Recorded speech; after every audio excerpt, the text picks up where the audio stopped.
You can never play soccer like Okocha except you're gifted like Okocha.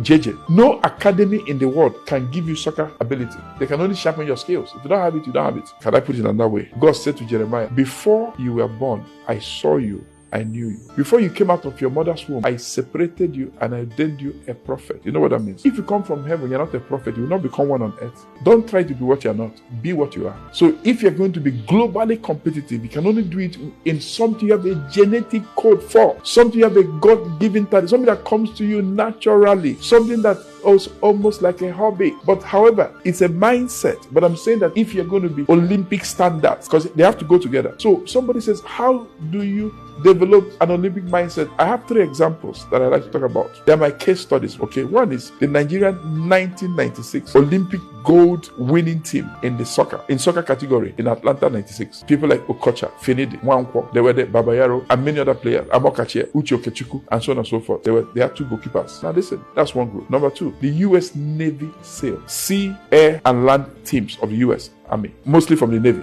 Number 3, as a gentleman, he came to Nigeria in 1998 with a briefcase. He lived in Nigeria for 41 years. He left in 2019. He was born in 1934. He left at the age of 85. Fortunately, unfortunately, he passed away this year. His name is Richard L. Kramer. He brought 2 organizations originally, Arthur Andersen and Andersen Consulting. But over his lifetime in Nigeria, he became part of many great organizations. Lagos Business School, the Nigerian Economic Summit Group, Harvard Business School Association of Nigeria, African Capital Alliance, and many other organizations was a part of. How can somebody who came in with a briefcase, entered Nigeria in 1978, live an alumni network that is more than maybe 12,000 people, produce 5 cabinet ministers, left behind globally competitive organizations of which he either chaired or founder or co-founder or very involved with the Olympic mindset? So how can somebody develop an Olympic mindset? First, understand the concept of mindset.